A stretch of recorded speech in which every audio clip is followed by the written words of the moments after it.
Okay. All right. Well, welcome All right. everybody. Thank you so much for joining us for this special Facebook Live Food for Thought. And if you're a part of the seniors ministry, either at the Waterloo site or at the Kitchener site, you'll be excited to know that we have an amazing topic this afternoon. I've been on for so long, it feels like the afternoon. This morning. Anyway, we are thankful for our guest, Bethany Mazereeuw. Rhymes with kangaroo. And interesting fact was, way back when I was a youth pastor over at the Kitchener Mennonite Brethren Church, the Harms family had several daughters and a son, and one of their, I guess, second oldest daughter, Karen, was a really good friend of Bethany. And they ended up, when they moved out of home, they ended up moving in together to be a part of, learning how to be an adult and exploring the world as it unfolded before them. So those are interesting connections. And we met way back then. And I'm surprised that you remember me because I look much better than I used to. So, my hair I've got COVID hair, and so therefore I need to wear a hat just to keep things together as we speak. Anyway, I'm going to just share a little bit of scripture together with you this morning, and then I'll do a more formal introduction and give the rest of the time over to Bethany. So I've been asking our little panel here, what sort of scripture would I use to sort of set up our topic? And we've had suggestions like Hebrews chapter 12, which was? Getting rid of the things that so easily entangle us. There you go. That would be appropriate. In fact, I'll keep that in mind in case this doesn't work out so well. And then we also had the Ecclesiastes chapter. There's a time for collecting and there's a time for, Swedish death cleaning. Letting go. Yeah. But actually, I was going to focus on what Jesus had to say to the rich young ruler in Matthew chapter 19. And in this passage, he has this young ruler that comes to him and he says, "Teacher, what good thing must I do to inherit eternal life?" And Jesus replies, "Well, why do you call me good? Because only God is good." And he says, "But if you want to enter life, keep the commands." And he says, "Which ones?" And Jesus replied, "Don't murder, don't commit adultery, don't steal, don't give false testimony, love and honor your father and mother, love your neighbor as yourself." And he responds, "I've done all of these right from when I was young, but what do I still lack?" And Jesus answered, "If you want to be perfect, go sell all your possessions and give to the poor, and you will have treasure in heaven. Then come follow me."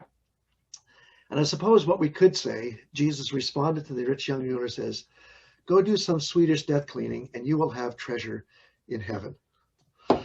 So that's a passage of scripture that I want us to sort of set the stage as to what we're talking about here. All of us have resources, and all of us have been blessed with many, many resources beyond what we need for day-to-day living. And not that there's anything wrong with loving to have stuff. I love tools. I have lots of tools and I haven't fixed a thing for a long time, but I can't get rid of my tools because, I remember when I could. But the reality is there's some things that we collect and we hold on to when ultimately other people could make better use of it, because we have gotten to that place where they have just become clutter and they haven't become that which ultimately enhances our life. Anyway, I don't want to take this any farther than just leave it at that. And let me open up with prayer, and then I'm going to hand it over to Bethany. So Jesus, I thank you for this passage of scripture and these other two passages. They're all appropriate for our topic today. And I pray, God, that as we listen with hearts that understand what you're saying, not to rebuke us, but to encourage us to say, do we actually need these things, or are these things that others could make better use of, especially during this time of our life? Thank you so much for Bethany and her joining us this morning. We ask for your blessing upon her as she speaks, and we also ask, Lord God, as we ask questions through the comments underneath, that it would help to simulate conversation, that we would not only be good hearers, but we'd be able to interact with what we're hearing. In Jesus' name we pray. Amen. And that prayer reminds me that I should have said something else, and that is, below the video you're watching on Facebook Live, or to the side, depending on what's on your screen, there's a comment section there. If you have questions about what is being presented, or you'd like to make a comment, just type it in there. We've got several great people here online here who are going to be watching for those comments. And Bethany is perfectly fine with us interrupting her in the midst of a beautiful story that will never be able to be told the same way again, and answering your questions. So, having said that, let me introduce you to Bethany Mazereeuw. She is the co-owner of Simplicated. Simplicated. It's kind of hard to say if you try to say it quickly, obviously. And she's passionate about helping people to declutter. And her husband have been doing this business for a while, helping people to declutter their lives and to feel good about living with less, if I could put it that way. So, Bethany, the time is yours. God bless you as you share, and we look forward to hearing what Swedish death cleaning is all about. Perfect. Thank you so much for that introduction. So can you hear me okay? Yeah, okay, and you can see my screen with Swedish death cleaning on it? Yes. Perfect. Okay, I am really happy to be here with you this morning. It's a little bit different from what I'm used to, because I'm used to interacting with a live audience. So as Gareth mentioned, we're going to try to have some engagement over the chat. So I'll be posing questions to you at certain points in the presentation, but you can also ask your questions at any time. And yet the panel knows that they can just interrupt me, and we'll try and get to those questions. So, and also, as Gareth mentioned, the Kitchener Mennonite Brethren Church is a part of my own history. So when I was in university many years ago, a lot of the youth from my own church, their youth group, they were moving away to go to school. And so the KMB, their 20s and 30s group, or actually I can't remember if it was called 20s and 30s or College and Careers, they welcomed me in with open arms. And that is how I met Gareth. And we had a lot of fun together. I learned a lot, and that community of young believers really helped shape me into who I am today. So this is quite an honor for me to come back into this space to share with you about what I'm doing now. So Swedish death cleaning, when I told my sister that I was going to be speaking to you today about Swedish death cleaning, she said, you know, they really should have just called it, you'll probably never use it again anyway, so you might as well let someone else enjoy it, cleaning. So I thought maybe that title could catch on at some point.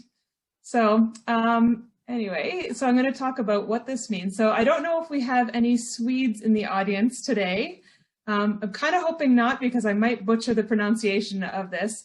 Swedish death cleaning is dustadning. I did practice with a YouTube video, dustadning, and I'm going to try and say it correctly throughout the presentation. But really, this just means du is death and stadning is cleaning. And by now you're probably thinking, okay, so death isn't a very fun topic, and cleaning doesn't sound like a whole lot of fun. So this is going to be a great talk, right? Is this woman a little bit crazy? So I'm going to leave that up to you, but don't make your mind up just yet. So first I'm going to tell you a little bit about myself. My husband Greg and I started Simplicated in the spring of 2019 because we knew the freedom that comes from decluttering. So we first started decluttering our own house about 7 years ago. And what surprised us was how good we felt when we let go of things and passed them on to people who could use them or want them. So here's an example of what might typically have happened to us. Through our church, we would realize that there was a family coming to Canada as refugees, and they had nothing. So they need sheets, they need towels, they need jackets, they need shoes.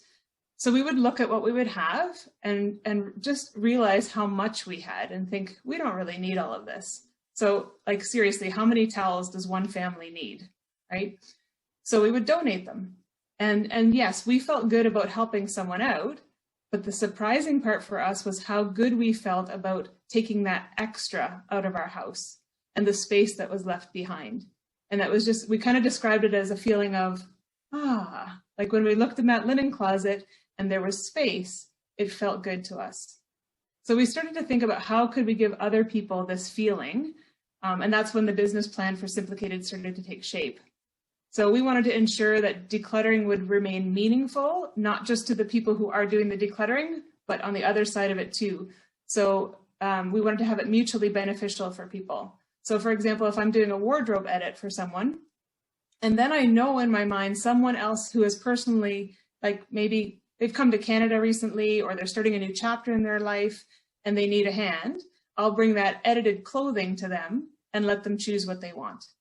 And if I don't know somebody personally who can use the clothes, then they go to trusted charities that Simplicated has partnered with. So here are some of those, the places that we've partnered with locally. And we know that these outlets really aim to help people, and any profits generated go straight back into the community, or they help people around the globe. And as a bonus, it keeps things out of landfill too. So for example, the green door up here in the corner, that's a part of the working center. So, and if their clothing doesn't sell in their boutique, then they can give it to people who come to St. John's Soup Kitchen, which is another part of the working center. If it's not suitable for there either, like it's ripped or it's stained, then it can go to textile recycling, and it can become insulation or used as cushioning and furniture instead of foam. So they really do make sure that things are well used. And giving things to people who need them is a really important thing to us, and that's why we've really embedded it in our company. So I think that's enough about Simplicated. Let's get back to talking about Dustadning. So in late 2017, Margareta Magnusson, who's from Sweden, she wrote this book on the concept of Dustadning, and she describes it this way. In Swedish, it's a term that means you remove unnecessary things and make your home nice and orderly when you think the time is coming closer for you to leave the planet. So this is Margareta, and she describes herself in the book as somewhere between 80 and 100 years old. She also says, some people can't wrap their heads around death, and these people often leave a mess after them. Did they think they were immortal? And I mentioned that she's a real straight shooter in her book. If you ever want to read it, she gives it to you straight in the book. So Dustadning is different from Dödsstädning, which is after death cleaning.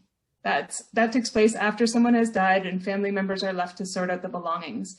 And that's something that Magnusson herself was forced to do, both after her parents died and then after her husband died. And she said, to go through all the things that documented our life together by myself made me feel very lonely. My husband and I should have done the job together, starting at 65 or maybe even earlier, but everyone thinks that they will live forever. So in contrast to Dödsstädning takes place while we're still alive, and it's a way of getting rid of unnecessary objects so that your loved ones are not left to deal with the mess. So that could mean decluttering like broken or unnecessary items, but also those of a personal nature, which might not have a sentimental value to someone else, or might even be upsetting to those left behind. So we're going to talk about why would anyone want to do Swedish death cleaning. So, and if you've got any thoughts on why someone would want to do this, you can put those into the chat. I'm going to go over some of the common reasons. So one reason is to do it while you have the time and energy for it. So there's this great window of opportunity between like 50 and 70 years old to do it yourself. And Margareta says, why wait until you're fragile? So, and if you put it off, you're really just deferring that decision-making process to later. And deferring those decisions just adds to the clutter, and it makes everything more difficult later on. So there are lots of benefits to doing it while you're younger. And one of the main reasons is that you don't need to rely on someone else to help you physically or mentally with the process. You also get to enjoy the freedom now of living with less.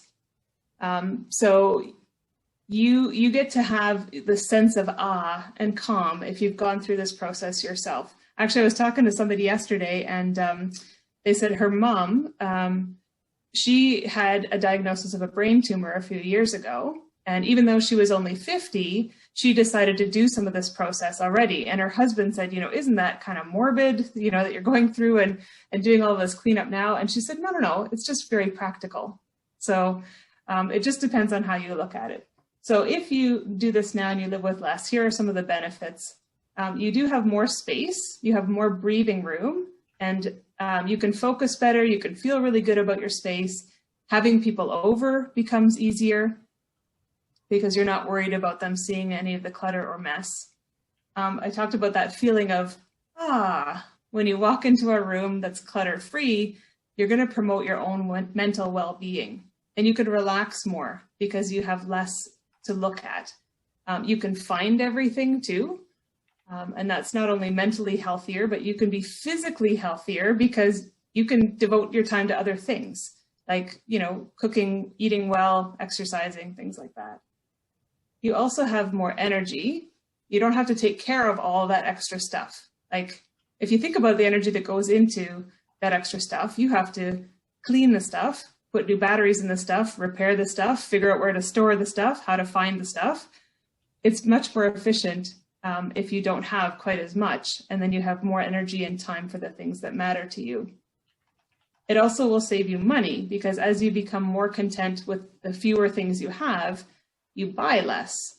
That not only saves you money, but it also saves you time because you don't have to shop for the things. And when you can find everything you have, you don't buy duplicates either. So that ends up saving money. So we can sort of look at this and say mess is an unnecessary source of irritation in your house. So if you think about the time that you could spend wandering around your house looking for keys or gloves or papers or certificates, that hunt for misplaced things is never really an effective use of your time. Another reason to do it now is it can bring you a lot of joy as you relive the memories. So going through all of your things can bring back all kinds of memories. And I would say just let those memories come. It's a wonderful time to remember both good and bad times. And Margareta says, it's a delight to go through your things and remember where they came from and their worth, and then let them go. You also have the pleasure of selecting new homes for your things. You get to decide where these things go. Instead of having someone else decide that for you. So you can choose one of the charities that we showed earlier, or another one that means something to you. You could also select someone in your family to get things. We're going to talk a little bit more about that later, about giving gifts to your family. And then the big reason, the driving force between the concept of Swedish death cleaning is you don't want to burden someone else with this. You don't want your legacy to be tarnished when others have that heavy burden of going through all of your stuff. It is a really huge job. You may have even done this for someone else that you know, so you know how heavy it is. When you do it now, you save precious time for your loved ones after you're gone. And Margareta says it this way: do not imagine that anyone will wish or be able to schedule time off to take care of what you didn't bother to take care of yourself. No matter how much they love you, don't leave this burden to them. Okay, so this concept is actually showing up in other places too. So I recently read this book, The More of Less by Joshua Becker. And he said, if we don't make this effort to sort through and pare down our possessions, then when we die or get to the point where we can't take care of ourselves anymore, someone else, probably a loved one, is going to have to take up that burden. So lots of adult children are actually at the point now where they are worrying about the amount of possessions that their parents have amassed over the years. And they know that if their parents don't take care of their own stuff, they, the children, are going to have to do it for them. Okay, so I was really glad that Gareth tied in some of the scripture, and I have some here as well, what the Bible has to say about living with less or living simply. So Luke 12:15 says, one's life does not consist in the abundance of his possessions, right? And we've seen that throughout the Bible and even in our own lives. The value of life doesn't really come from the stuff. And then Matthew 6 verse 19 says, do not lay up for yourself treasure on earth, where moth and rust destroy and where thieves break in and steal. But lay up for yourself treasures in heaven, where neither moth nor rust destroys, and where thieves do not break in and steal. For where your treasure is, there your heart will be also. So the Bible, and somebody once told me, and I think you've probably heard this, but Bible stands for basic instructions before leaving earth, right? So this is how we live now, according to the Bible. The Bible's pretty clear on this topic. We are really not to be too caught up in our material possessions. Okay, so we talked about the why of gestadning. So now let's talk a little bit about the how. How do we go about doing this? So one of the parts of the process is to go through everything, and then you decide what stays and what goes. It's really important to physically touch every item. So this is what forces you to make a decision about it. It is far too easy to just look at a shelf or a cupboard and say, yeah, all of that stays. I like all of those things. You actually need to physically touch every item. And so what we like to do is you take it all off of the shelf or out of the cupboard, and then you physically handle each one and make a decision about that thing. And then it's earning its place when it goes back into the cupboard or onto the shelf. One of the other important things to know is you need to understand and know what you're going to do with the things that you are releasing. So we often, when we go through this process with people, we will use boxes or laundry baskets or even make piles on the floor. Keep, donate, trash. So, and you can also break those down more specifically if you want to. So for example, your donate pile, you might get more specific and say, okay, these things are for our daughter, these things are for our grandson, these things are for Thrift on Kent. And we're going to talk later about giving things to people in your family. Another way to do this is when you've got a pile of things that you want to give away, you could invite people over, perhaps not during lockdown, but at a good time, you can invite people over to select what they want. So you could do that with family members. We've also done it with families who are new to Canada. So for example, last year we went through a lot of things in our kitchen and realized we had a little bit too much. So we set up a table with things like dishes and kitchen gadgets and things, and we invited over 2 families that had recently immigrated to Canada, and we just said, choose what you want. And then you get the pleasure of seeing those things go to good homes and get used, but they also get the dignity of selecting only what they wanted.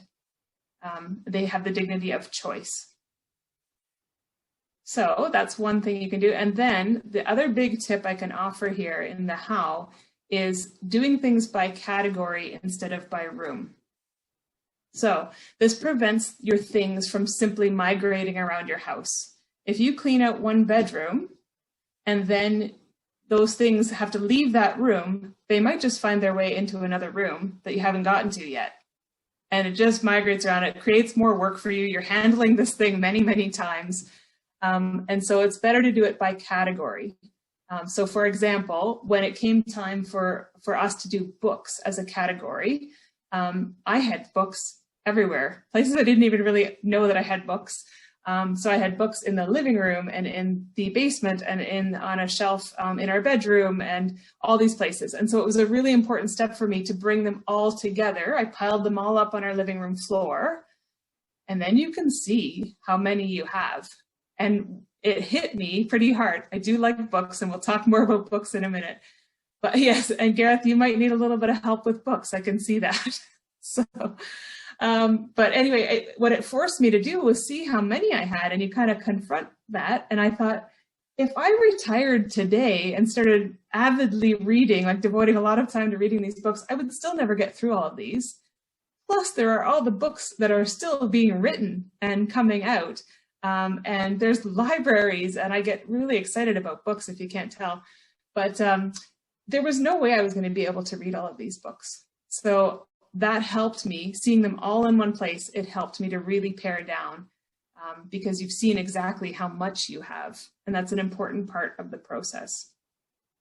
Okay, when we talk about categories then, where would we start? So here's a general order of categories. And you can do this however you want. You know yourself best. This is just sort of how we might approach it with somebody who's new to this. Our experience is that if you start with clothing, that's a fairly generic category, and it's pretty easy to make decisions about clothing, especially if they don't fit you anymore or they're ripped or something like that. So then you will be spurred on to do the other areas of your home as well. But if clothing seems really overwhelming to you, then just pick a different category. It doesn't have to go in this order. So generally you want the easiest categories first, and that can be really individual. So for example, I mentioned books was a hard one for me. So we actually did kitchen items and games before we tackled books. And then you might want to create subcategories too. So for example, the kitchen items, you might want to break that down and do dishes first and then storage containers, and then kitchen gadgets and tools. You can subcategorize as much as you want. One thing though is really clear: do not start with sentimental items and photos. Those have far too much emotional attachment that if you start there, you're going to get stuck. You're going to get stuck down memory lane, and you might not ever get around to cleaning up anything else because it's just too hard. So you'll find those categories much easier when you have practiced on some other categories first. So I'm going to put a question out that you can just respond to at your leisure in the chat. What category on this list do you think that you would struggle with? So you could just think about that and respond. I'm going to keep going, and I'm going to give you some tips on a few of these categories to help get past some common challenges. All right, books, here it is, my favorite category. So here are some general tips if you do have a fair number of books. So realize that your books do not define you. Books add value to your life. They can contribute to who you are because you've read them and you've gotten the knowledge or the story in you now.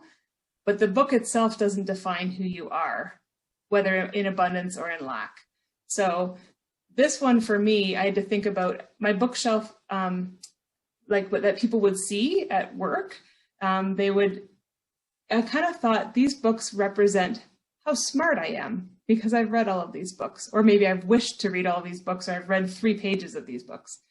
So I had to sort of confront that and think, okay, these books actually aren't really defining me. How I interact with people and thoughts and ideas that I bring to the table, that's more about who I am. It's not about all these books on my shelf. It can help to realize that the memory of the book is not the same thing as the book itself. Sometimes when you read a book and it made you feel a certain way, that keeps you from letting go of the book because you liked that feeling. So you have to ask yourself, are you really attached to the physical book, or are you attached to the memory of reading that book? And then paying it forward. So think of forwarding good books as an act of love. So keeping a good book on your shelf means that you are simultaneously keeping that book from someone else. So you can share those books. So if maybe you know somebody who would really enjoy the book and you want to just release it and give it to them, you could put it in a little lending library in your neighborhood. You could, donate it, whatever you want. But if it's on your shelf and you've already read it, that's the end of the line for that book until you give it away to somebody else. And then setting reasonable boundaries for your collection. So let's say you have 4 bookcases and you're trying to downsize and do this process. You decide, I really only want to keep 1 bookshelf. So that forces you then, so that's 25% of your collection. You need to pare it down, and that helps you to keep your absolute favorites, and it's elevating the prominence also of those favorites. Adam? Well, I was just going to say, so far online, we're getting some votes in here. Love to hear from some more people. We have 2 people that have suggested tools would be the harder category. That's Don Riley and myself voted tools. That I can't even imagine. No.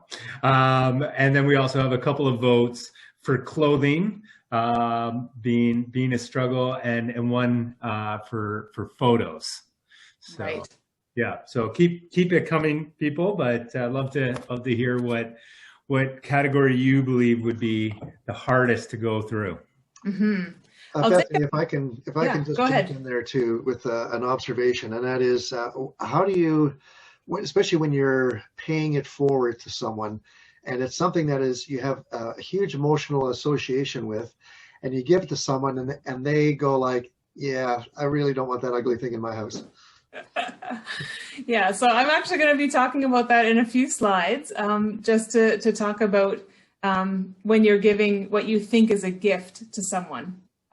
We're going to talk about, actually, I call them guilt gifts. So we'll get back to that part. In terms of tools, I think part of what makes tools difficult is you've got this just in case thinking. And that when you use that just in case thinking, it can make you hang on to a lot of things. So my husband used to work at home hardware in the head office, and he worked in the inventory control department for tools and power tools and hand tools and things. So our basement started to look like a home hardware store. We had pegboard up and all kinds of tools, some still like unopened, just in case I do this project. You know, we're homeowners, you know, there's always something to do and putter around. But when it came time to clean that all up, he's like, we're not going to do all of these projects, and I can make do with this one tool. And if need be, I can borrow this saw from my brother or my neighbor or whatever. So that helped us on the tool front, is letting go of that just in case thinking and thinking more in terms of what is realistically going to happen now. And if you've been someone who used a lot of tools and did a lot of home repairs and you no longer do, that you just need to think about, that is now part of your reality, that you're you can reinvent yourself at any point in your life. And so especially if you're moving and you're forced to downsize, you can think about, well, I don't maybe need to be the handyman anymore. Part of my identity is going to be this instead of that, and that can help you to let go of some of the tools. So, okay, good. Keep the questions coming. Okay, let's talk about paper, because this is a lot of, it causes a sticking point for people. So, and if you think about how many times you handle a piece of paper, this is, you know, it takes a lot of time. So they've done some research on business executives, and they said even business executives will pick up a piece of paper 30 or 40 times before doing something with it. And so in addition to all the time and the physical space it takes to store the paper, there's also mental space that paper clutter takes up in our minds. So here's some tips about this. So first, set aside anything you need to keep legally, like tax forms or sale documents and things like that. I think in this area it is, we need to keep the tax forms for 7 years. So if you've got things that are older than 7 years, you don't need to keep those ones. It sometimes depends on the category of paper, and sometimes it depends on where you live exactly. So find those things out, figure out what you need to keep legally, and keep those things for sure. And next, you might need to admit that you've been holding on to the rest of it just in case. So I'm not judging. I've totally been there. We recently went through a lot of files that we had tucked away. So the question as you go through your paper piles is this helpful? And if the answer is no, put it in the shred or the recycle pile. And if it's yes, put it in the keep pile. And then you're going to go through that keep pile again. So take away the remove and shred pile from your site and revisit the keep pile. Go through it again and now ask, do I need to keep this, and why? And if the answer isn't making a lot of sense even to you, then you need to let it go. It does sometimes help to do this with someone, if you can. They can often bring a little bit more of an objective frame of mind to it instead of subjective. And then with the paper that you keep, you're going to organize it. So some people will do this in terms of scanning and keeping things electronically. That doesn't take up as much space. Or some people will just have a very small filing system for it. So you don't need a huge filing cabinet for the things that you're keeping. You should only need small piles. It should be small enough that you don't need a lot of fancy, folders and labels and everything to try and make it look good. So when it comes to doing paper, you can do it in one go, and sort of, make a pot of coffee, put on some good music and go for it. Or if that seems overwhelming and you have a lot of paper, you might want to just do it in 15-minute spurts. So you say 15 minutes today. Sometimes that bleeds into 30 minutes because you're doing okay with it. But just set a minimum for yourself and just try tackling it in smaller bites. So here's a reason to go through your papers now. Perhaps you have saved your letters or documents or diaries that contain information of family stories, or information about your family that might be embarrassing for your loved ones. So if you think that any of the information you've got there will cause your loved ones harm or unhappiness, then it's good to destroy those things. So Margareta, who wrote that book, she actually has a good strategy with this. She has a box labeled throw away, but in this box, she keeps the things that she wants to have to try and remember events, like old love letters, programs, memories from her travels, and things like that. So these are things that are really valuable to her, but they're likely not very valuable to anyone else. And she says, like, once I'm gone, this box can be destroyed. My children can check the contents if they want to, but they can also choose not to. I have decided what others can throw away with a clean conscience. So that made a lot of sense to me when I read that, that it helps then if you've got these things that you want to keep, but you don't want to force someone else to go through it if they don't need to.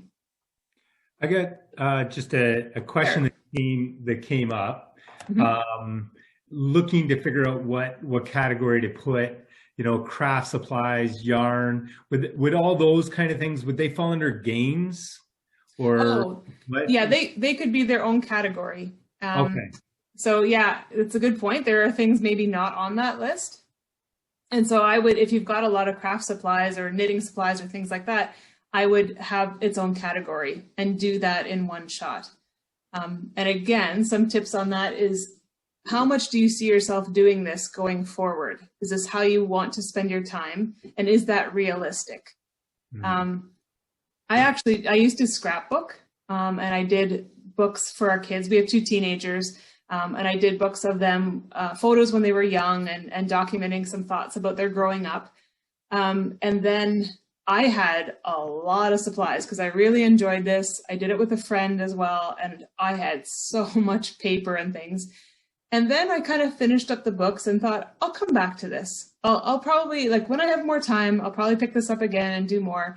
That never happened. And time went by. And I'm sitting on all of these supplies that could be used by someone else. And so some of them, I finally made the decision and we got rid of all of it.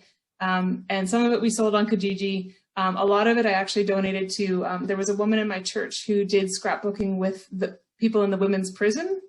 And so I gave a lot of supplies to her, which that again was very meaningful to me. But also I loved not having the mental weight of those things in my house anymore, thinking that I really should get back to this crafting because I have all of the supplies and I've spent all the money on it, and then not having time to do it. So that was a big mental release for me. I'm glad you brought that up, or whoever brought it up. Thank you for talking about craft supplies.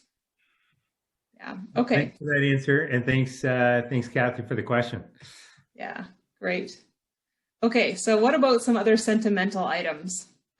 So this is where a lot of people get stuck, and we'll put photos in this category as well. And even if you've worked up to it, you can get stuck here. So here are some tips to help you get unstuck. So Joshua Becker, in that book, The More of Less, he said in his house, they evolved a strategy called only the best. So they kept only the best things, meaning the highest quality and the most meaningful, with which to remember former times and beloved people. And he talked about his wife had some items from her grandmother. And so she had a lot of things. And so she just pared it down to her absolute favorites. And then instead of keeping those things in boxes, they found places in their home to display them so that they could see them. And that way their minds are actually drawn back to those cherished memories more often because they're out on display. If only the best seems a little bit too big of a leap for you, you can try keeping half for now. So, for example, if you've got that tool collection or the craft collection, and it seems overwhelming to try and get through all of it and try and get rid of all of it, keeping half is a lot better than, getting rid of half is a lot better than getting rid of none. Right? So you're still going to bless other people with what you're getting rid of, and your collection shrinks. And though if you do that kind of keep half for now, that's like a self-imposed boundary. And that helps us to quickly realize which things mean the most to us. And then eventually we're going to find it easier to pare down further and maybe get to that only the best level. Another thing that can really help is if you've got things, take pictures of them. So in the slide here, you've got teacups and tools and things, and maybe you want to remember those things, and and recall them, but you can just take a picture of it, and the photo can actually help you to recall the thing instead of needing the thing that's taking up physical space. So this can be especially helpful if you're thinking that you might forget about things by letting go of them. Just take photos, and now you have a way to remember them, and they're not entirely gone forever. And then another thing that kind of helps is just remembering that the memories are not stored in the object itself. Those memories are in you. The object is really only helping you recall the memories. So, and this is where a photo can do the same thing. It can serve the same purpose as having the physical object. Okay, so, and then now we're going to talk about what do you do with the excess things. So maybe you know somebody who could use it. Like I've mentioned, perhaps someone who's new to Canada, or maybe it's a student who's just starting out with their own home, their own place, and they don't have the money to purchase a lot of things. So maybe you know someone personally who could use it. Or maybe there's the trusted local thrift shop. So I've got a picture here of Thrift on Kent, and I'll just talk for a minute about what they do. So they're part of that larger umbrella of the Mennonite Central Committee, and they support the local community because they're providing goods at a low cost. And with some of the revenues that are generated, they support refugee resettlement locally. They support restorative justice for disadvantaged people locally, but they also benefit the global community because they work with people impacted by conflict and natural disasters and things in 72 different countries. So all of that adds up to making your donations go a really long way. Okay, and now, as like I promised, we're going to talk a little bit about guilt gifts. So what is a guilt gift? This is a gift that is given to someone with those strings or expectations attached, that they're going to value it the same way that you did. So yeah, what happens when one generation leaves something to the next generation? There's this expectation that they're going to value the things in the same way. And those are really heavy expectations when you think about it. So when you give a guilt gift to your family or your friends, they have to take on those expectations. And then they're not actually feeling really good about the gift because it's too heavy. And when they're not meeting your expectations on valuing the thing the same way, it can actually hurt the relationship that you have with them. So a much better way to do this is really to ask the person first if they even want it. No strings, no expectations attached. So that when you go over to visit them, you're not looking for the things that you've given them to be on display in their house. Because the other thing to remember is once you've given that gift, the recipient can do with them whatever they want, right? So the contract is over. As soon as they say thank you, the contract is over, transaction is complete, and they can do with it what they want, including regifting it or donating it to someone else. So try very hard not to put those expectations on people when you're giving a gift. Margareta says, a loved one wishes to inherit nice things from you, not all things from you. So I'm going to introduce you now to my best friend, Sharon. She is a woman in her early 50s. So she has a teenage daughter, and she's recently gone through a separation and divorce, as well as a career change. Her parents live in Northern Ontario. She dearly loves them and loves spending time with them. She often makes the drive up to see them, or they come down to visit her and her sisters in this area as often as they can. Again, not during lockdown, unfortunately, but they do this as much as they can. So each time they get together, her parents give Sharon some gifts. And over the years, they have given her things like a fondue set from the 70s, a Roger Whittaker record collection, 72 of his greatest hits, and even vintage laundry soap. So clearly, their love language is gifts, and they show this love language often to her. And Sharon knows this, and she loves that they show their generosity and their love towards her, but she does not like having the extra stuff. She is a busy woman with a fair amount of stress. Remember, she's a single parent to a teen, and she's gone through this career change. She's in her 50s, and she has everything she needs already. She's not a young person just starting out on her own with student debt and things like that. So she's established. she doesn't have time to deal with the things that they give her. And now she feels like she either has to make room for them in her own house or find another home for them. And she just ends up not loving how the things that she receives makes her feel. She feels heavy and burdened by this physical stuff.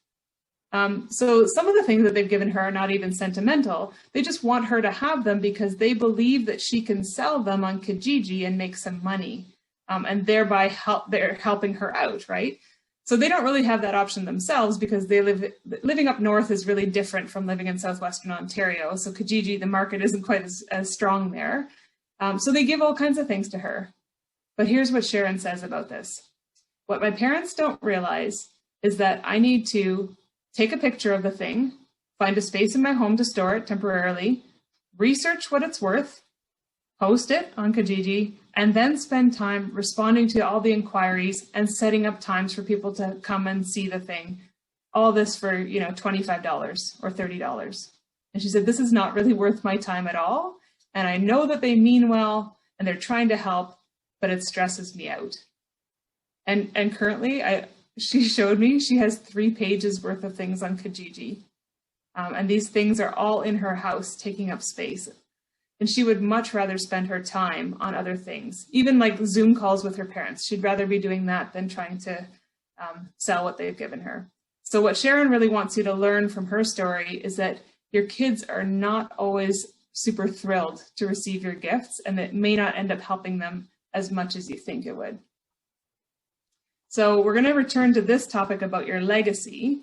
But your legacy is really about who you are, not about what you own or what you can leave to your children in terms of physical things. So we're going to return to that. But for now, I actually want to talk a little bit about how your relationship with stuff has been shaped by the era in which you grew up. So these are some 4 generations. There are more generations than this. We've got the silent generation, baby boomers, Gen X, millennials. Now we have also Gen Z, and I think they're called the 2020s, kids who have been born more recently. So we're going to just spend some time looking at these generational differences to help deepen our understanding of people's relationships with stuff. So I'm sure you've heard of a lot of the names of these generations. We're going to start with the silent generation. So if you were born between 1928 and 1945, this is your generation. So the Great Depression and World War II were a part of what shaped your upbringing. And the generational view of possessions was what? It was waste not, want not, right? And I even, that wasn't my generation, but that was actually passed down to me, that phrase, waste not, want not. So you might have experienced high unemployment or drought or rationing, and you grew up purchasing items that were built to last. You lived frugally because you had to, and if you could save items, you did because that's just what made sense. So now you might be facing a downsizing move, or as I like to call it, a right sizing or a smart sizing move. No matter what you call it, it can be difficult, it can be painful, both physically and emotionally. It can be even more challenging if you've lived in the same home for a really long time, because things have just accumulated there. But here's your advantage over other generations. You already know how to live minimally and simply. So remember those lessons of simple living from your youth and try and resist the prevailing cultural attitude about ownership. A life that's unburdened by excess possessions actually makes your remaining years more peaceful and more rewarding. Now let's talk about the most famous by name, baby boomers. This generation, everyone knows the name. I've actually even heard, so my kids have told me that it's now, they're using it almost as an insult. Like if you're talking to an older person and you don't like what they said, they are like, okay, boomer.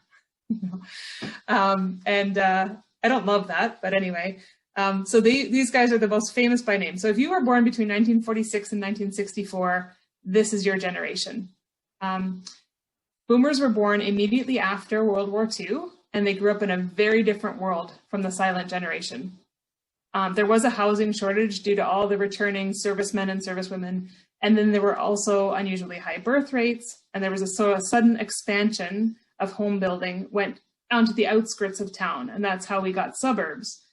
So boomers were the first generation to be raised in large numbers in the suburbs. So this was an era of prosperity. Families became dual income for the first time. Discretionary income reached a new height. Post-war optimism inspired stability and opportunity, and boomers became consumers of the first order. So living with less and living minimally might not come naturally to you if you're a boomer, but you might be starting to question that equation that stuff equals happiness. By now, perhaps you're thinking more about the value of experiences over possessions, or maybe you're more focused on leaving a legacy rather than adding to a pile of possessions. If so, you're on the right track.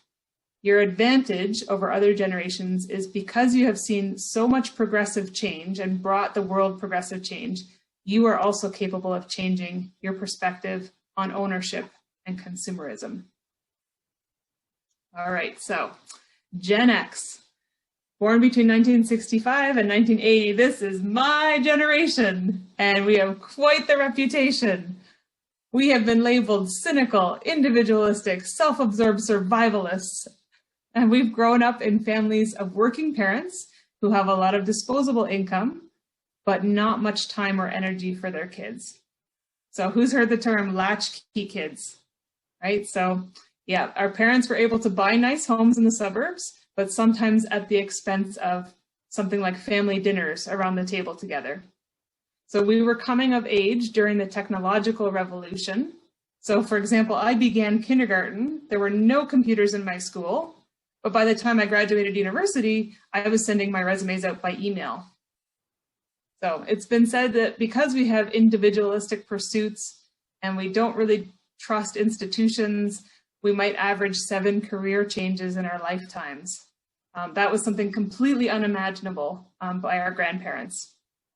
So we've been bombarded with consumerism and the so-called advantages of purchasing that are all within our reach, but we're slowly starting to realize that over-accumulating things is starting to negatively affect us. So we're getting there.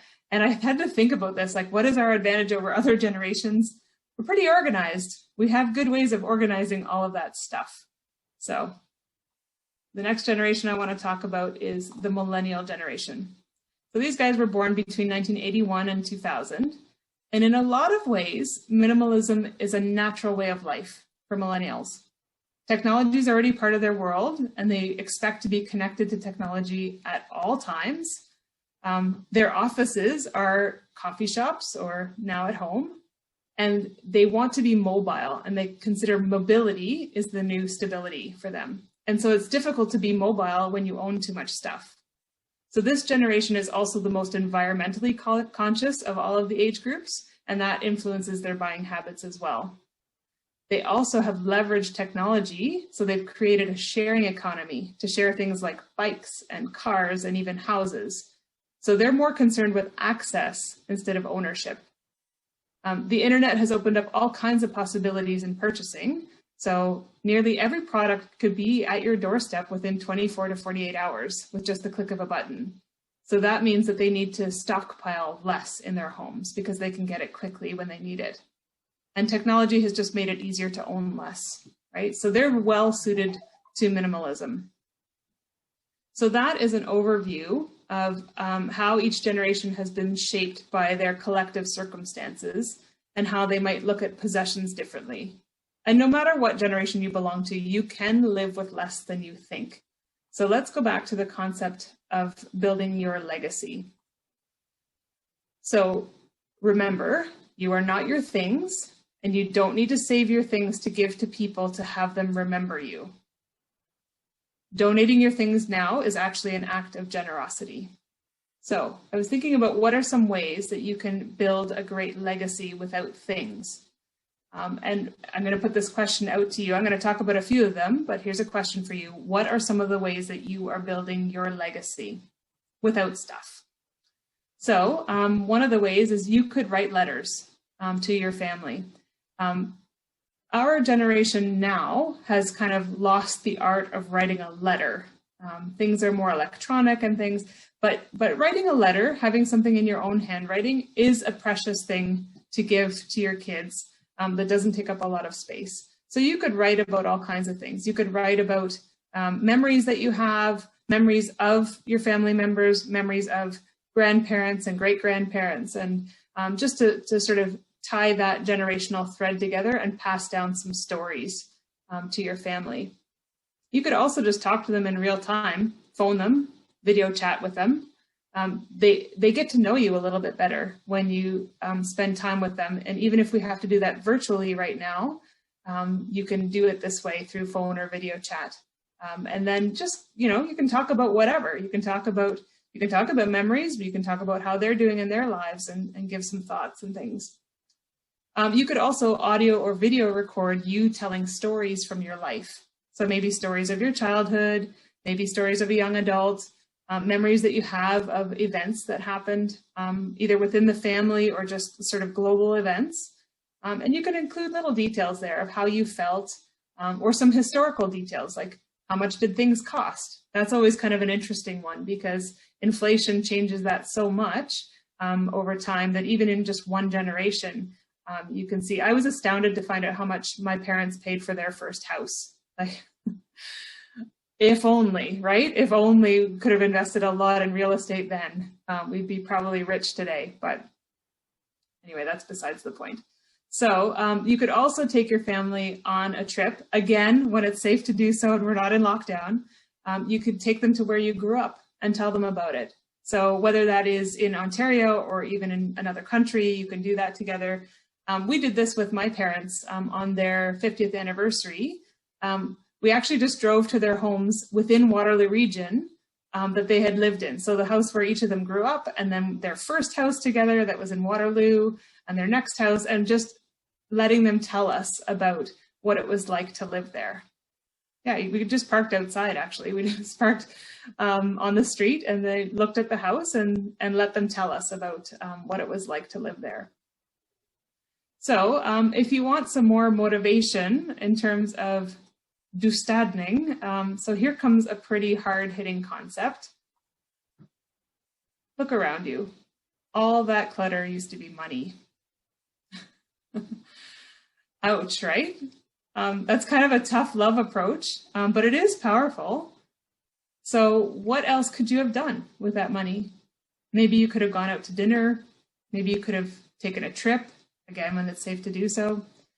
Maybe you could have made a meaningful financial donation to an organization that you want to support. So yeah, so within that tough love approach, it is important to have grace with yourself. You might be looking around at your space right now and you realize that you've made some mistakes, and maybe some of them are expensive mistakes. Don't beat yourself up over it. There's no point in that. We all make mistakes, right? So the important thing is to let that mistake teach you something and realize that you don't need to make that mistake again. So perhaps doing some doestadning now will influence your buying habits, and you'll start to bring less into your home. And that's a good outcome of this kind of approach. So I also just want to say, if you get stuck during the process, it often helps to imagine someone else loving this thing and giving it more attention than you can. So we've seen so many people who are either grateful to be receiving something that they need, or they're able to purchase something that they need for low cost in a thrift shop. This really does bless people when you let these things go. And then also, it's a very powerful gift that you can give to your loved ones, right? You're giving them the gift of time because you're not burdening them with that heavy job of looking after so much after you die. And it helps you right now too, right? So we've talked about the benefits of living with less right now. And Margareta, she said, the more I have focused on my cleaning, the braver I have become. And I ask myself, will anyone I know be happier if I save this thing? If not, it goes. And in the end, I've had that moment to reflect on the feeling, good or bad, and then know that it has been part of my story and my life. Yeah, so I wonder if you would like to see some before and after pictures of some decluttering work that we've done. Is that cool? Absolutely. Yeah, I think we've got some time for that. Okay, so I've got several to share with you from jobs that we've done in the past year. So this one was a storage room that was built to use excess storage over the garage. So it was a space built over the garage, not really insulated. And as is common with storage spaces, this one collected a lot of stuff that the owners weren't sure what to do with. So have you ever heard that clutter is deferred decision-making? That was certainly true here. So every time the owners had something that they weren't sure what to do with, they threw it into this space. So we pulled everything out, and then we had to make a decision about each item before it was allowed back in. And then what was left was such a small fraction of what was originally there that it took almost no effort to organize it. So you can see that on the right-hand side, there are actually some empty spaces in the shelves, and up here, this shelf was entirely empty. And this is why decluttering or dustadning trumps organizing every time. So you can certainly organize things and make them look pretty, and you could buy all kinds of baskets and shelving and products at IKEA or a solution store to help with that. But if you declutter first, you might find that you don't need any of that. And that can save you money because you don't need to purchase these organizing things. And it can also save you time in trying to stay organized. Okay, so here's another one, another area of, basically it is a basement with clutter. Yeah, we see this all the time. Like we just walk in our neighborhood and we see like people having to scrape off their cars in the wintertime because they don't have the space to store the cars in the garage. Yeah, it creates extra work. So anyway, this room was serving a lot of purposes at once. And the client had actually purchased this screen over here on the left-hand side because there were stairs coming down here. And as she passed through this room, coming down the stairs and turning off to the other room, she did not like to see all of this clutter. And she didn't want anyone else to see it either. So she purchased this screen to be able to hide the clutter and the messiness of this room. She just didn't like looking at it. It stressed her out.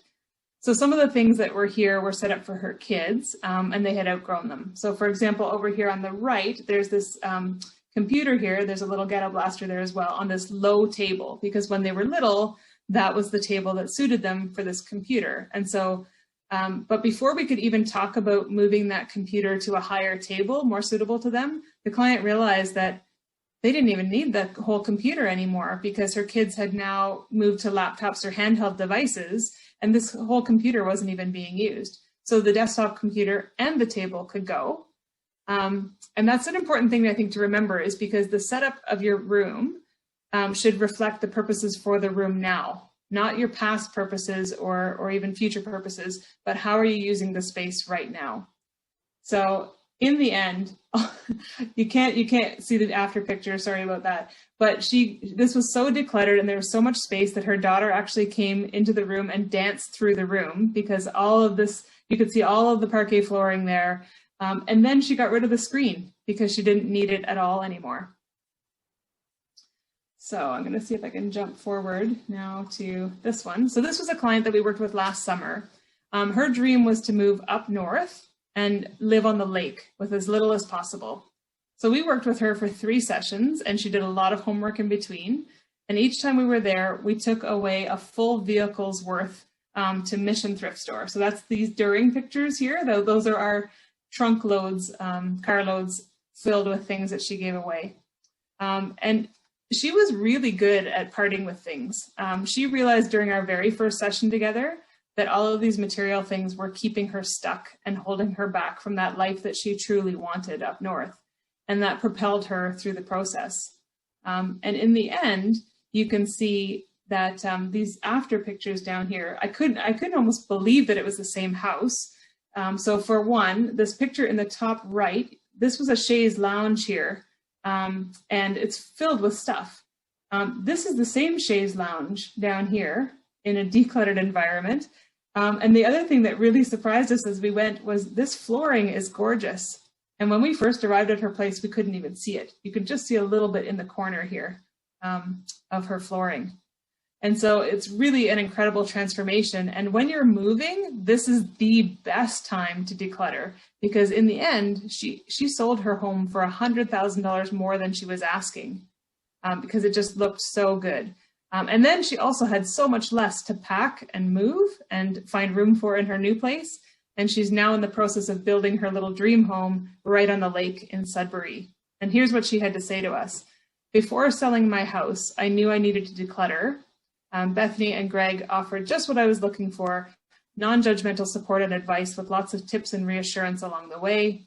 I felt comfortable, but also accountable to help get my homework done. They were friendly and helpful, and I felt like they were in my corner the whole time, and I had such a sense of accomplishment and relief in hiring them. I'm so glad that they were my first choice. So that's a little bit about the things that we've done, and we can see like it really does pay to do this. It pays because you get more peace of mind, especially if you're moving. You can get a better, more bang for your buck on the sale and things like that. So yeah. That's an amazing transformation. Like, wow. Like you said, it's hard to imagine that we're looking at the same home. And I guess in some ways we're not. But how you'd mentioned 3 sessions, some homework. What kind of time frame did that take place over? And what would you recommend? Is it different for everyone? Do you recommend that, like, to be successful in this, to blitz it and go hard, or to spread it out? What are your thoughts, just kind of time wise, for those that are thinking of, diving in on this, about planning for this activity? It really depends on the person. So I would say know yourself and know if you, so this woman, it was about, 3 sessions were spaced out over about a month. And she got hold of that feeling right at the beginning. And so when we worked with her, like it almost seemed easy. It wasn't entirely easy, but it almost seemed easy because she was so good at letting go of things, because she already had the vision in her head of where she was going and how little she wanted. And so it was so easy for her to let go of things. So we would hold something up when we were working with her and she'd say, yep, that can go, that can go. And I looked at her and I said, you're actually only keeping about 25 to 35%. And she said, I know, it feels great, right? So for her, she had the goal in mind and she kind of went hard at it. And she did a lot of the work in between our sessions too. She booked another session when she felt like she was getting a bit stuck. And then we come and we help work through it and get her unstuck. So some people like to just have a bit of a kickstart. So they might only book 1 session with us. They get some of these principles in mind, they get some practice under their belt, and then they can go on and do some other things. So one client we worked with, we only did her basement, and then she went on and did all the other rooms in her house herself. Other people... I was just going to say, some of the comments, some of the things that are coming up on Facebook right now are people that are wondering, and I think you're answering that question as well. Like, if I'm starting to get dissatisfied, but how do I get motivated? How do I even have like a proper vision for this? Mm-hmm. And yeah, certainly contacting you and your husband and getting some help, maybe making some of those first steps, maybe even picking one category, one room, to get the ball rolling. Inertia I'm sure is a huge thing in this, right? It sure is. And that's why we are also experts at helping you get unstuck. So I actually have a master's of social work and my husband has a bachelor's of social work. And so we do really understand the change process that people go through. And so some of it is about reinventing yourself and where you're going. So for example, my grandmother, when she was moving from a 2-bedroom apartment into a retirement home that was 1 bedroom, my mom went over several times, like a week, to help her. And it was very difficult because my mom could see this very practically, you cannot take all of this stuff. But for my Nana, it was really hard because she was having to reinvent herself a little bit. So for example, she used to run a catering business, and then she made amazing cakes. She probably could have been on one of those shows like Sugar Rush or whatever, where they make all these amazing cakes. She made all of our birthday cakes growing up, like all the piping and everything, like lots of detail and beautiful cakes.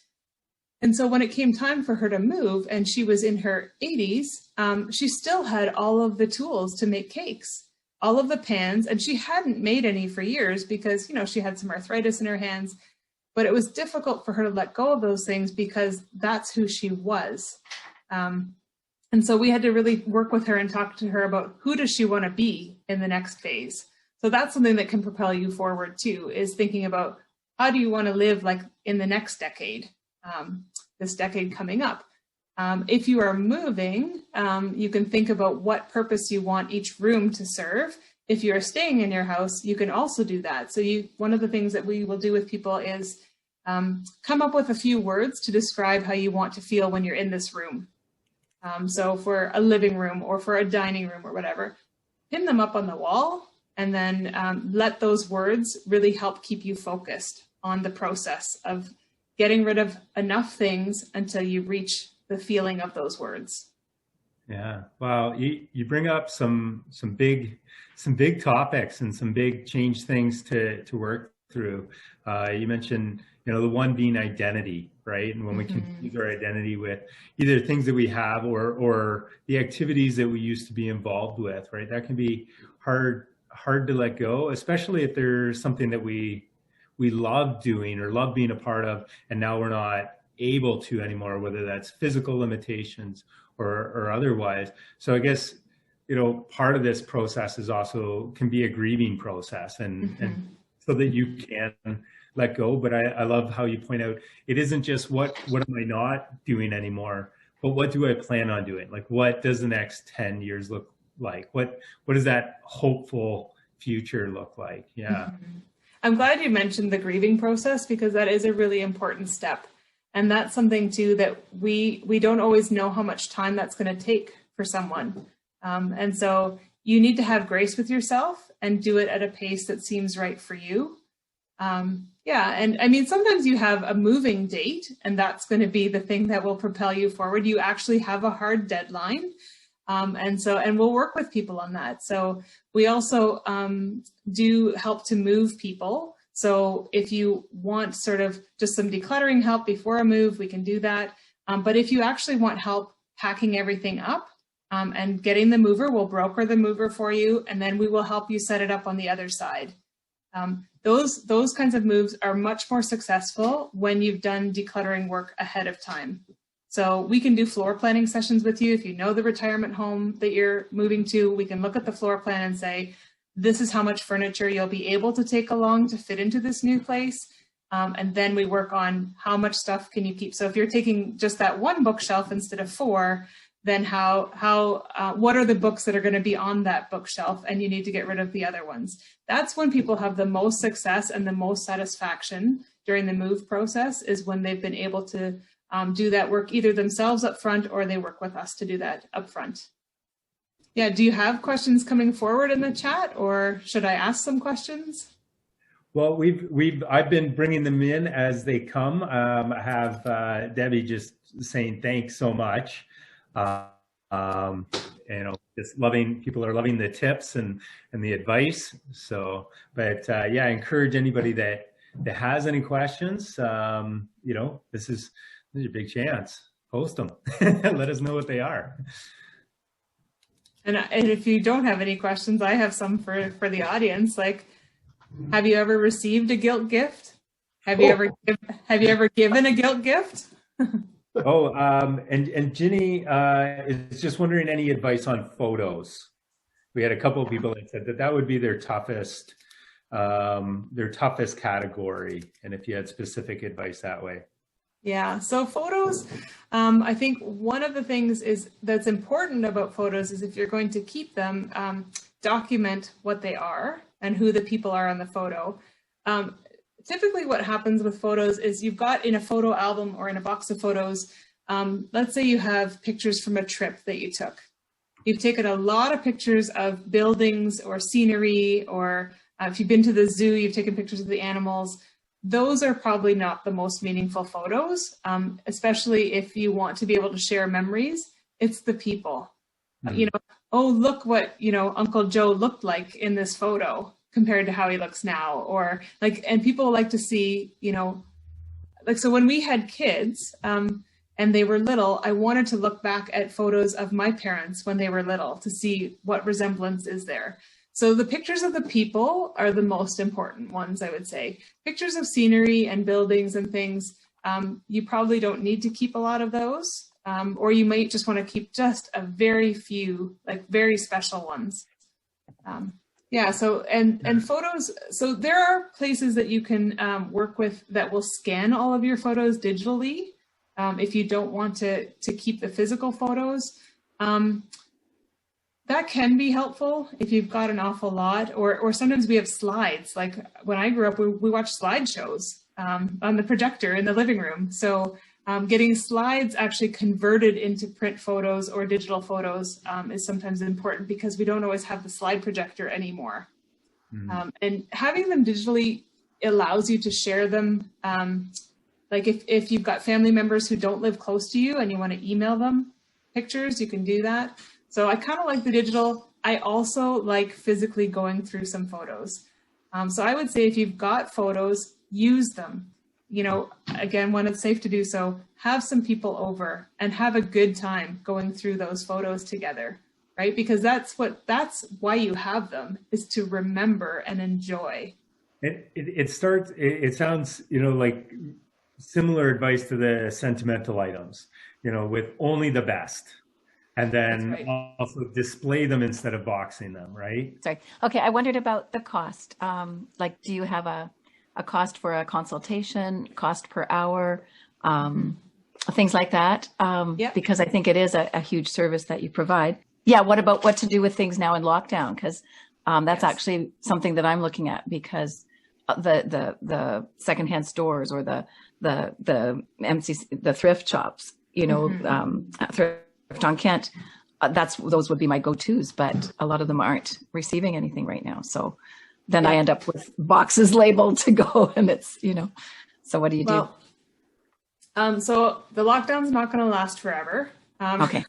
Yeah. So I would say I am so glad that you have them boxed already, though, because if it's still on the shelf and you just have it in your head that you're going to give that thing away, then when lockdown lifts and you can actually donate them, you either don't remember or you've changed your mind. Yeah. So if they're boxed and labeled, that is a great thing to do, because then once it's open again, you can actually just take those boxes. You don't have to do any rework of going through them. Okay. Yeah. The other thing is we do have a bit of a back door to some of these places even during lockdown. So when we're doing jobs, because we've partnered with the thrift stores and they know us, if we were doing a big decluttering job with you, we can actually take it away right away, even during lockdown, and get it to the thrift shop. Okay. So, and another, do you want me to address the cost thing as well? While I remember it, if you don't mind. Sure. When you were saying about how people have so many storage, and Gareth mentioned, you know, they've got all these storage units, and at one of another meeting that I was at, they were talking about housing for, you know, homeless and street people, and some of the storage units that people are using could be converted into tiny homes for that, and so that was just something to think about. I thought, I love that thought, actually, because there's so much that we could be doing differently if we didn't have so much excess. The storage unit industry is huge. It is bigger in the US than it is here, but we're not too far behind. People spend enormous amounts of money to store their things, and they don't look at them. Like, we talked to somebody who had a storage unit for 7 years. It happened when he divorced, and he took a lot of the things that he got in the divorce, didn't need them right away because he moved into a smaller place. But then he never left the smaller place because he liked living in a smaller place. And so finally he was like, I don't need any of this stuff in the storage unit because I've been living without it for 7 years. And so he just got rid of all of it. Yeah. One other question that we've had on Facebook Live is around motivating others. So I'm sure this is something that you hear all the time. Even in my mind, I'm like, yeah, I'd like to motivate someone in this direction. We won't name names. But the question is, yeah, how to motivate her husband to consolidate tools, right? So, I mean, I guess if my wife was on this call, she might be asking the same question. All those tools that are taking up the entire garage. But yeah, any advice on motivating someone else? Right. So you can't. you can't. That's a short answer. You can't change someone else, but they can see what happens to you when you start to do this with your own categories of things. So rather than focus on your husband's tools, maybe look at your own, I don't know, craft supplies or books or clothing or whatever. And once you do that process with your own things, your family members actually start to see a difference, because you change when you do these things. You change for the better and you improve. It's kind of like healthy eating. So like as maybe your family members need to eat differently, but you can't make them eat differently. And all you can do is kind of lead by example. And when they see what happens to you because you've chosen to eat differently, they start to sit up and take notice and be like, I want a piece of that too. And so I think that is the best way to try to motivate others, is leading by example and letting them see what happens to you inside and out. Yeah, no, I think that's a great and wise answer. Maybe not the easy solution that we're all looking for, but right. Hey, when are the tough things ever easy? Yeah, and we were joking before we went live here too, that it's so easy to look at someone else in your life that needs to change. And I would not actually take on a client who didn't come to that conclusion for themselves. So this is something that we've talked about from time to time is, do we offer gift cards or not?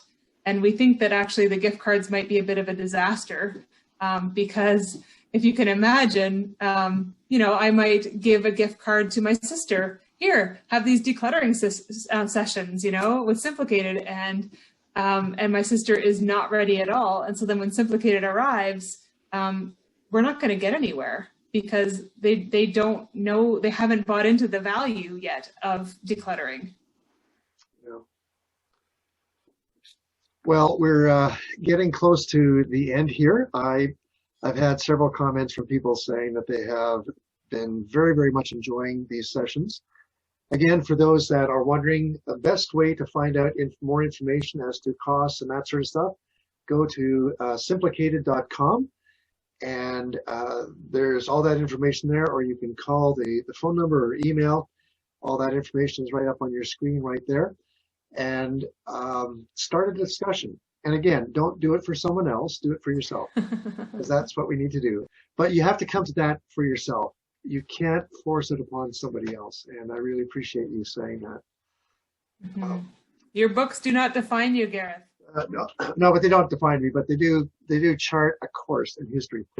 But anyway, needless to say, we are very, very pleased with having had this opportunity, Bethany, to re-engage and reconnect, but even more than that, just to glean some of the wisdom that you and Greg have pulled together over these years, and the blessing that you have been to others, just to help them through that difficult process of saying, okay, now is the time.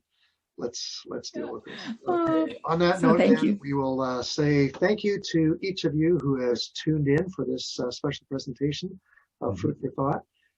Again, special thanks to Bethany for her presentation, for the wisdom that she's been able to present over this last hour and a half. And this will remain up on our Facebook channel, as well as I'll post it later on our YouTube channel as well, so you can go back to it and glean more information from it if you got caught with your pen not catching up to all the great ideas that were coming down there.